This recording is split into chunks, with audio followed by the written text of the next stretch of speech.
Yeah, because if you implement it properly, all of the weights, all the sizes should clearly like work out. So I think probably the thing to do is just go very carefully through and make sure you understand what the sizes of everything should be. If you keep struggling with it, please don't hesitate to ask. You have to help out. Okay, any other questions on the lab?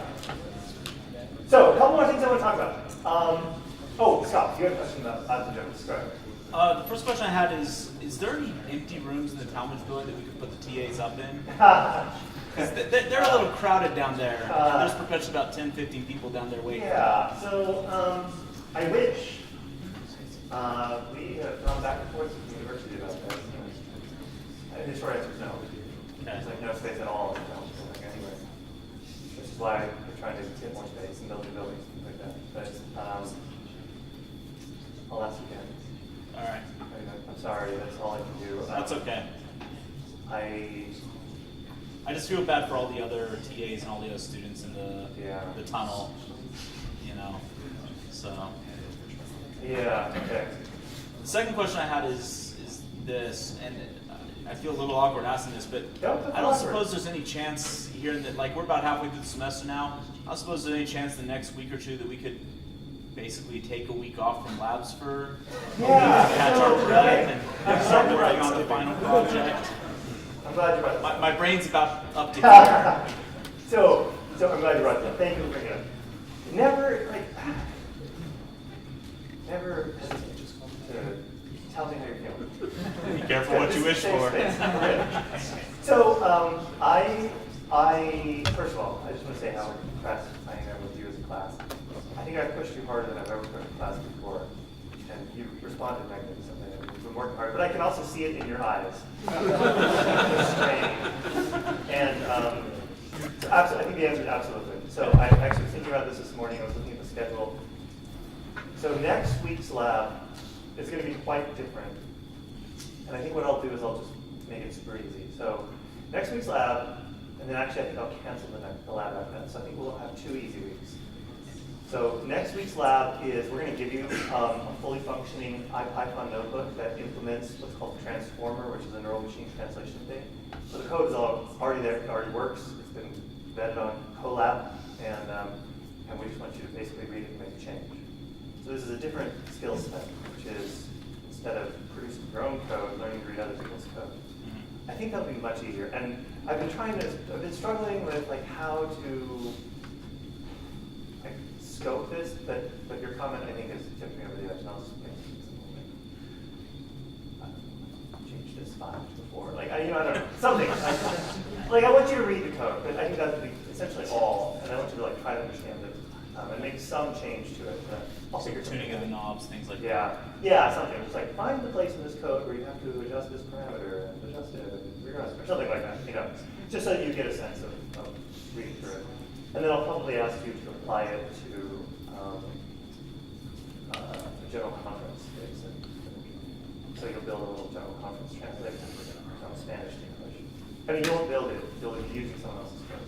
Right. So that'll be that lab. And then the next lab was going to be speech synthesis, which is another time series thing, but I'm thinking we should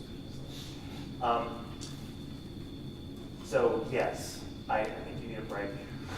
Thank you. You've been working hard. I think it's fantastic. I've been thrilled with the work you guys have all been doing. And so I think you deserve it. I thought a lab a week would be sustainable, but I think it's just too much. And so we'll look at the rest of the schedule too in light of that, just to see what changes we might make in terms of giving you more time for the bigger labs. Appreciate that. Yeah, thank you. You bet.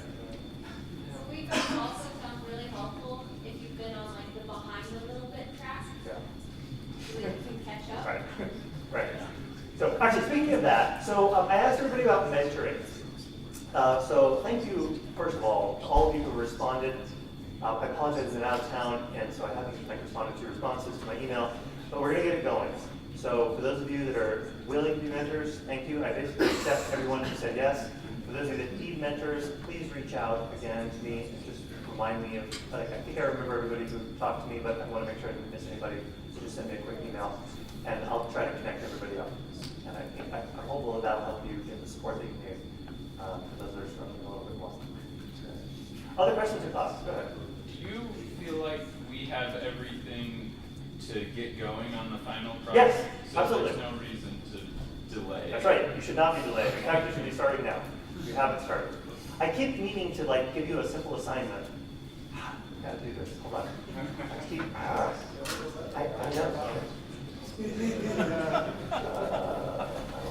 It's like every time I'm in this class, I remember, and as soon as I walk out that door, I forget. So what I'm going to do is give you a very simple assignment. Maybe I'll make it due like 2 weeks from now, so you have the easy 2 weeks, and you can just ponder your life and meaning of the universe and what you want to do with your talents, whatever. And then you'll just give me like a 1-paragraph write-up of. And like I won't grade it or anything, but I just want you to prove that you thought about it. Here and then.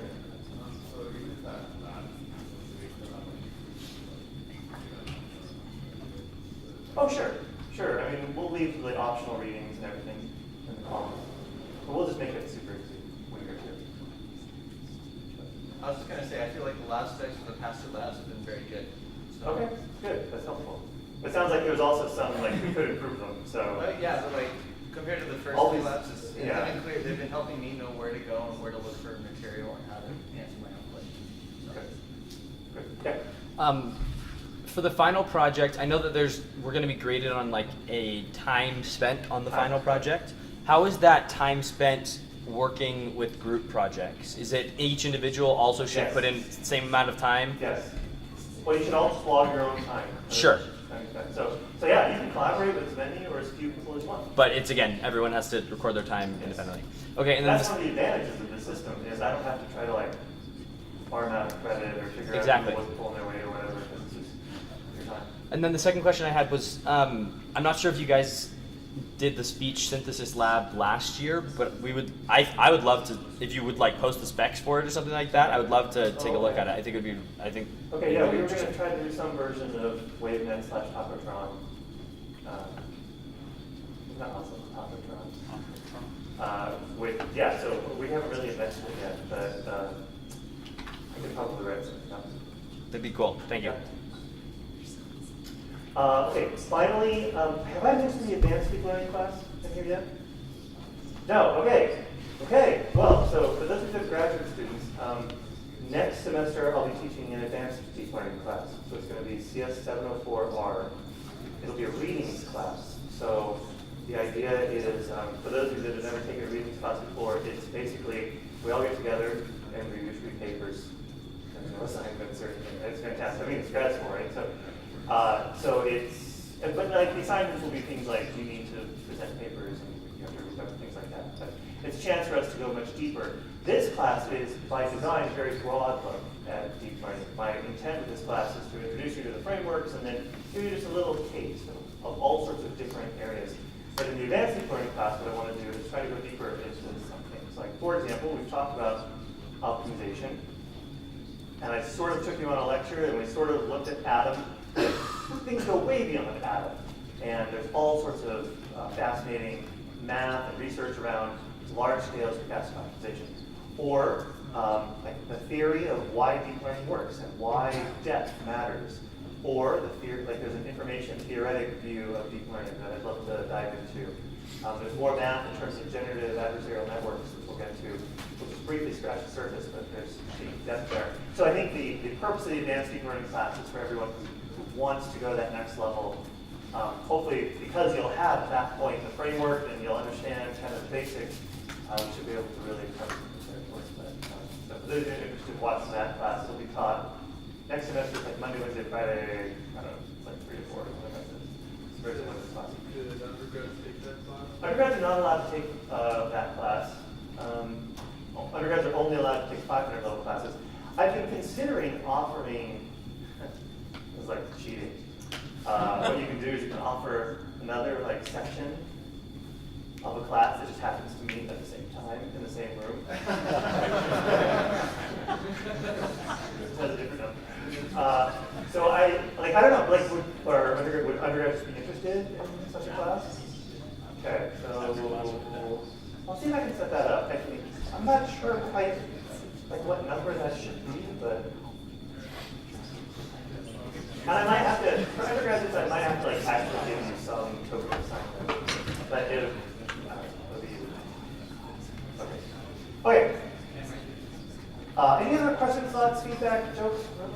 Just related to that, just kind of as an alternate option. So we've had for a couple of years now a deep learning study group running, which we typically just met once a week, and we just do that. We pick a paper, we go over it together for an hour. So that's another option. I wasn't going to plan to keep doing it, but let's get some last next. But that's another option that we'll probably keep going in the future. Okay. Having flashbacks to like The Office. Part of my okay, thank you. Yeah, no, for those who would love, I think that's also working out. Okay, okay, we should probably move on. So neural machine translation. So what I'm going to do is just take you through a lecture or two on neural machine translation, tell you about some of the state of the art, and introduce you to a couple of new concepts. What's interesting is that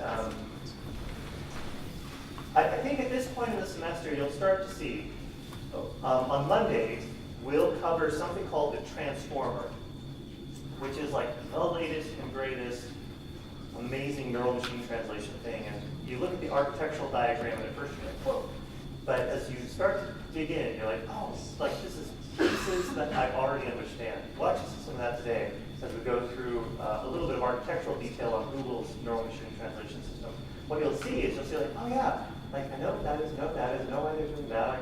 And you like realize it looks big and complicated, but it's built of pieces that you now understand. So just so that we're like, just to sort of frame this a little bit, you know, the big idea here is neural machine translation, which is USVNS translation. And so this is a form of time series, although as you'll see, thinking of it as a time series is not always the best way to do it. Spoiler alert.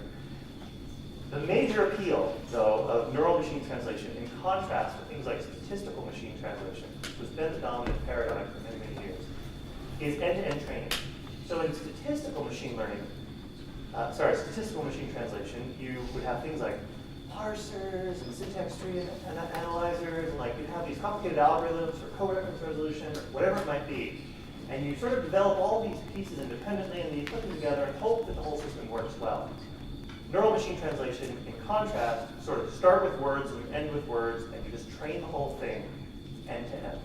And that turns out to be a very powerful advantage of NMT systems contrasted with conventional statistical machine learning. So we have lots of data out there. There's tons of parallel corpora, and there's very natural metrics. There's this thing called a BLUE score, which you'll hear a lot about, sort of a modified form of precision recall. And there's been a steady progression of ideas. So I've mentioned to you the idea of sequence-to-sequence neural machine translation, where we have an architecture, you have words going into like an LSTM, and you're encoding something. Then you take that encoded hidden state and you pass it to a decoder. But people have moved beyond that, and that's no longer the dominant paradigm. So today we'll look a little bit at groundwork for the next series of translation innovations, which are called attention mechanisms. And eventually we'll get down to the transformer, and you'll see we'll start to look at architectures that look quite complicated. This is the computation graph for this very high-level computation graph of the transformer. Okay, so let's dive in. So just to recap, recurrent neural nets and a sequence-to-sequence paradigm, we try to model some sort of hidden sequence of states. So we have words coming in, those words get go through some pre-processing. We have a bunch of hidden states, possibly stacked. Those are working together to come up with some representation of the sentence. And then the network, once the sentence ends, a little end token here, it starts spitting out words, and eventually it ends and spits out like the I am done token, and then you consider the translation complete. Okay, and so it's called the encoder-decoder approach. You have an encoder, you have a decoder. We talked about this. The advantages of this are in training end-to-end, and it's very simple. And it works pretty well, like surprisingly well. Actually, it works much better than statistical machine translation, but we can do even better. We'll talk about how. Just to be clear, at training time, you have correct translations, but of course at test time, you don't. But that's okay, because as you're encoding and then you decode, you spit things out, and you don't actually need these inputs, so that's okay. Okay, so here's the problem though. The problem is that, I don't actually, that's Japanese. Is that Japanese? Where does it say? Japanese, okay. So the problem is long-range dependencies. Okay, so if we have some input sentence, I like cats more than dogs, it has to build up some representation of the sentence and has to remember something about this word, say like, and it has to remember it all the way out till whatever that is, but I assume that's Japanese for like. I don't know why it's at the end of the sentence, but it's not my figure. But I'm assuming that's correct. But, so the point is that information has to travel all the way down here, and then it has to keep going all the way over here. And that's a pretty long distance for the RNN to remember something. As word, sort of proportional to length of the input plus the output. And so here's a quantitative look at that problem. So what this is showing, let's see if we can unpack this graph. So here's the blue score on the y-axis. Here's sentence length on the x-axis. So blue score is a measure of translation accuracy, higher is better. And so what this says is so here you have different RNNs. And these are like encoder, decoder things. I don't know what 50 and 30 mean, I don't remember. It's probably something about the size. Probably 50 is better. Here's a search. I imagine that what that means is some sort of beam search on the decoder side. But the point is the shape of this graph. So let's see what happens. So what happens is sentence length gets longer. Score goes down. Okay, so this is like the average over a million sentences version of the quantitative statement that we're trying to make, which is if you want to translate sentences that are like 10 words long, or maybe even 20, like RNNs can kind of handle that. But as you start to get more, accuracy drops precipitously. And if you get really long sentences, like good luck, RNNs just can't handle it. Essentially can't encode the complexity of a 50-word sentence into a single vector. It just doesn't work. Yeah. I missed what you said, attention. So what is this mystic line up here? Right, so what is attention? Well, this is the thing we're going to study now. So notice this behaves qualitatively very differently. This appears to be essentially invariant to sentence like, although interestingly enough, like nobody does very well with, that can't actually be 0. So I'm not sure. I am kind of interested actually to know what's going on in this regime, but that's not the point. The point is this. The point is that if you have this mystical thing called attention, that you can do much, much better for much, much longer and translate essentially arbitrarily long sentences. Okay, so what is attention? So here's the idea.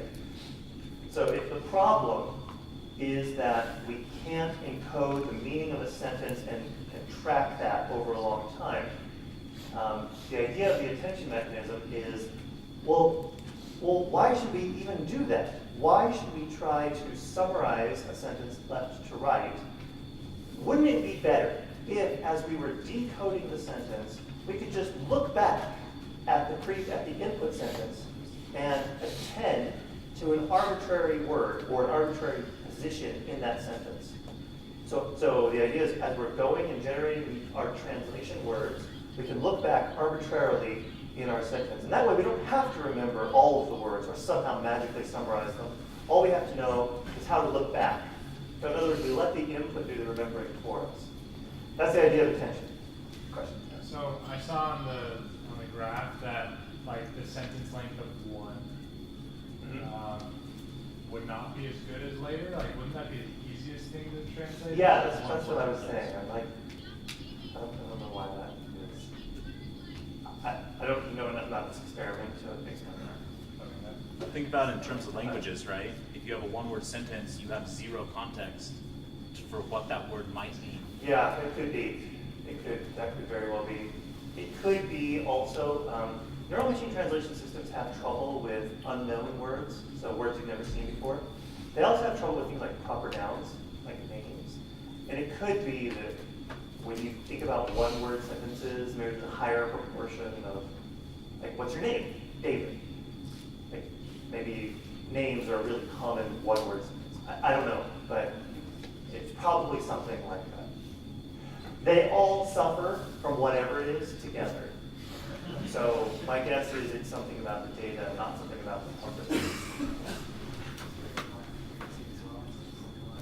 Yeah, that's what Scott was saying. There's more ambiguity because there's less context. So, yeah. Okay, so how does attention work? So the idea is essentially random access memory. Okay, so what we want to do is we want to retrieve information from the input sentence whenever we need it. And so the idea is as we're decoding, if we're at some sort of hidden state, we're going to compare this with all of these previous hidden states, and we're going to have some scoring mechanism. So we're going to score each of these, and that's going to tell us something about how we should attend to that state. So for example, after we set the word je, which is I in French, the scores here say, yeah, the thing you should probably pay attention to after the word I is the verb am. So that's going to be where it focuses its attention. And then what you do is you take those and you convert them into some sort of weights, and you sum them up together into a new context vector, which you then combine with whatever your previous state was, and use that as part of decoding this new hidden state, which then generates the word. Okay, so there's a lot going on there, but the big idea is take this, where you were previously, compare it to everybody using some learned comparison mechanism. So learn to attend, and then summarize, and then bring that down here and use that to help you out with your next word. Okay, so it's the basic idea, but yeah, go ahead. You say learn to attend, is that basically having a separate neural network that I think learns what words have to follow it first? Yeah, so as part of this, you need to learn this score function. And you're going to have some chunk of DNN somewhere that's going to help you learn that. What we'll see in just a few, like we'll see mostly Monday is that this idea of attention is now the dominant idea in machine language. So we'll see multiple variations on this idea. Yeah? Is part of that context vector coming from the red boxes, things that we've already translated? Yes. So we know where we were. So we combine this, see the arrows. So we combine all of the information about previous states. Our score function told us something about that. We take the previous hidden state of the decoder and fold that in as well, and learn what it is that we want to extract or remember from all of this, and what we want to remember here. And that gives us something that we use as context for generating the next hidden state. So yeah, so we're going to have little DNN bits that calculate all these weights and blend them together, and calculate this thing and blend it, and then take this blended thing and use it in conjunction with this again to generate that. We'll just have little functions that do all that. Is it just the previous hidden state, or is it all of the previous hidden states? I guess. It's just the single previous hidden state. I suppose you could have an attention mechanism that also attends to your own previous outputs on the decoder side. Seems like a reasonable idea, but why not? Okay, good. Keep going, Jason. So maybe I'm just thinking about translation and not about like linear programming, but where's grammar coming into this? Because like the Where's grammar? where you have like the beginning and the end, like how is that translating through figuring out what's? Yeah, so where's the grammar? Coded in the net. Somewhere in the weights. Okay. I mean, it's sort of like saying, where's grammar in like Zach's brain? Somewhere in that soup of neurons, like English grammar is encoded. Yeah. Yeah, so this is both a blessing and a curse, right? It's super cool the network can learn grammar. And it's super frustrating that you have no idea how it's representing it or what it's doing. Although it is very interesting. What you see, one of the most exciting things about neural machine translation, which let's see if I can find some slides on this.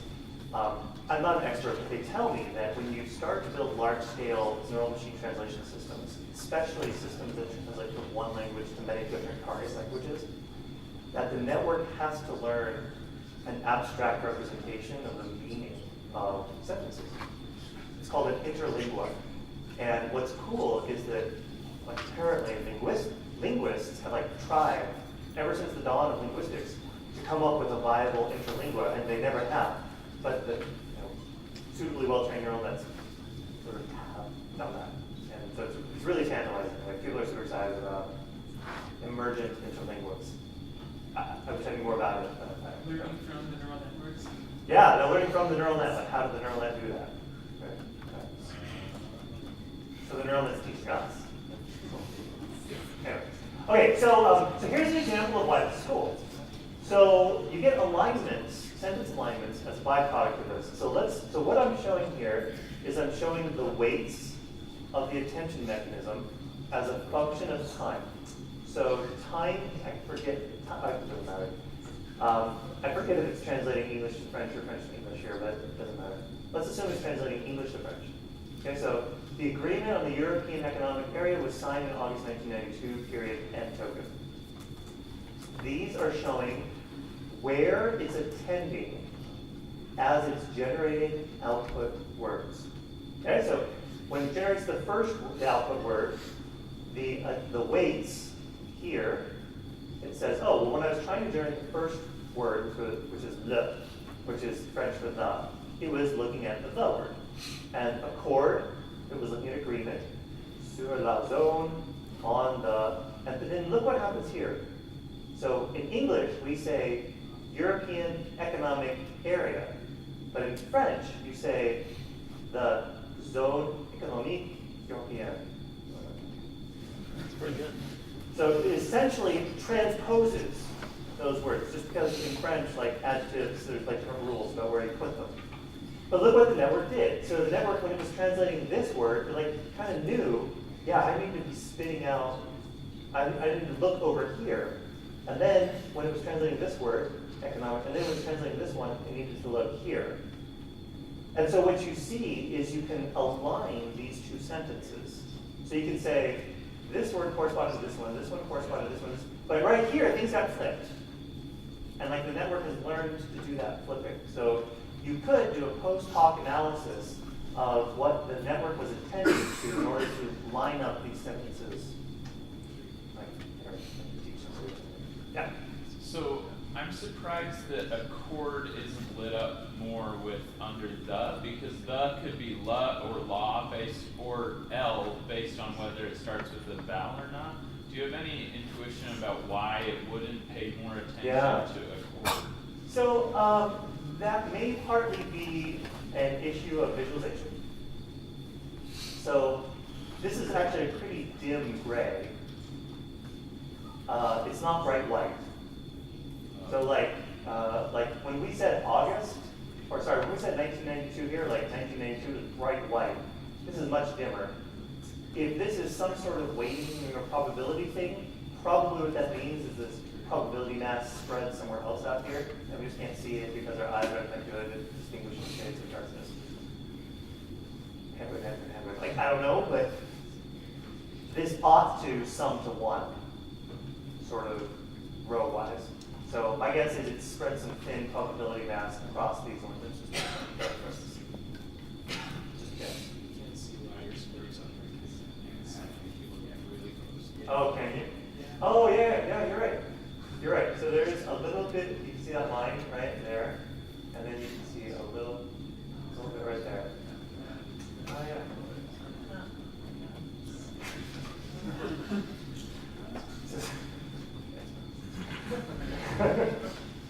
Yeah, that's my guess. Cool, huh? So it's really neat. It's really neat because the network can learn to do. Okay, so Google's NMT system kind of addresses lots of key problems with basic sequence to sequence. At least this is circa 2 years ago, so I don't know how current this is now. But So they have lots of techniques for dealing with kind of the classic problems of MMT systems. We don't have to go through these much, but what I wanted to show you is this. Take you through a couple of key characteristics of their architecture and show you how the pieces fit together. So first of all, they're using LSTMs, which you now know and love. Base RNNs, they're stacked 8 layers deep, and plus residual connections, which we'll see in just a second. So now you know what those are and why they're important. They're also doing this kind of cool stuff on low precision arithmetic. Turns out you don't need full like 64-bit floating point accuracy or even 32-bit floating point accuracy. If you can get away with low precision arithmetic, things can be much faster. You have to be a little careful about how you train things. They also don't use words. They use word pieces, which are like little fragments, just often a couple characters long. So they're like smaller than a word, bigger than a character, syllables kind of thing. And then they're doing this beam search stuff on the decoding side. What I most want to show you is this. So this is a complicated version of an encoder-decoder architecture. What I think is cool is you now understand all these pieces. So 8 GPUs for 8 layers. And these are LSTMs. And so this is bidirectional LSTMs. So you have, at the very bottom, you have one LSTM going left to right. You have another LSTM going right to left. They're generating hidden states. You're then taking those hidden states and passing them up to the next layer. And that one, and then from then on out, everything is just left to right. So this doesn't have an attention mechanism. Oh, sorry. But you're like constructing all these hidden states. And then that goes into this general attention mechanism, which learns to figure out what to pay attention to back here. And then decoder LSTMs. So the thing to note here is there's these skip connections. See those?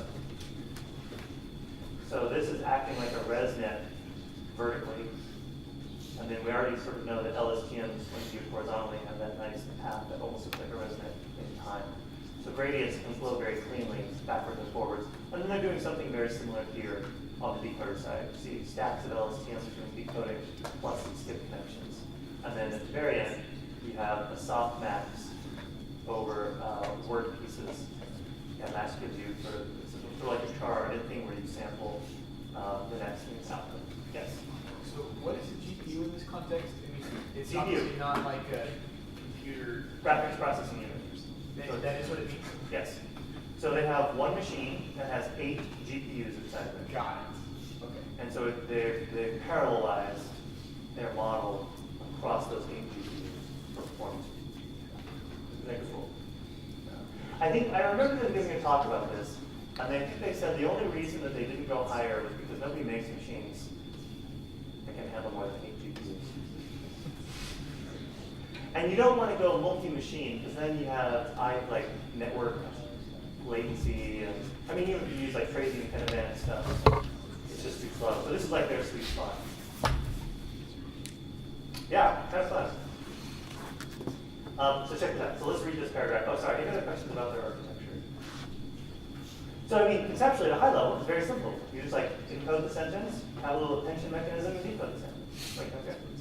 And then but you gotta just appreciate the beauty of what's going on here. Like, holy cow, aren't you grateful for automatic differentiation? Like,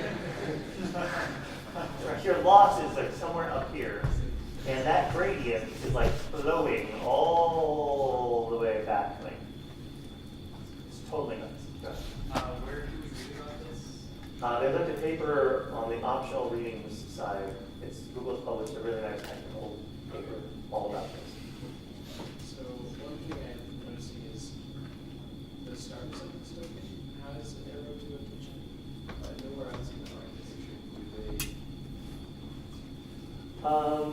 connect to attention. So Well, this connects. This thing connects. I think this whole thing is their attention mechanism. But does it change? Is it only initialized and then it gives the same output to all layers, or do it every single layer on the right side? Oh, I see. You're saying it would go backwards. Yeah. Oh. Is it supposed to go back and forth? Oh, I see what you're saying. Yeah. I'm a little surprised. I guess I don't know. It may be that their attention mechanism is a little different than what I just explained. I think it's sort of like any architecture, you probably have lots of variations. Okay, and I just want to read this. We have like 5 minutes. Okay, good. I just thought this was great. So they talk a lot about this idea of LSTM residual functions. I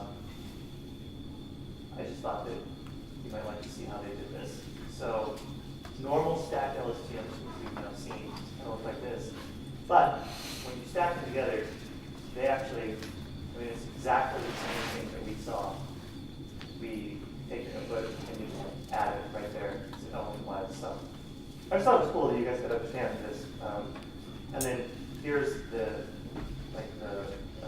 on the encoder side, they just have this little thing where they do forward-backward pass. So they have one LSTM looking left to right and another one looking right to left. They generate their own sequence of hidden states, which are then just concatenated and then handed up. I think they find that, for whatever reason, this is more efficient than just having a left to right pass. I don't remember if we talked about bidirectional. Is that significant, or is that a pretty trivial thing? Is it just like that It's trivial. Yep, it's trivial. It's not hard. I mean, it's not quite inputs in the right, like you have to concatenate the right keys in the right places. Yeah. But yeah, it's so not the hard. cell itself is the same. Yes. Yep, the cell itself is exactly the same. So it's the same LSTM unilevel. Cool. Well, the attention network is a simple feed-forward network with one hidden layer with 1024 nodes. Huh.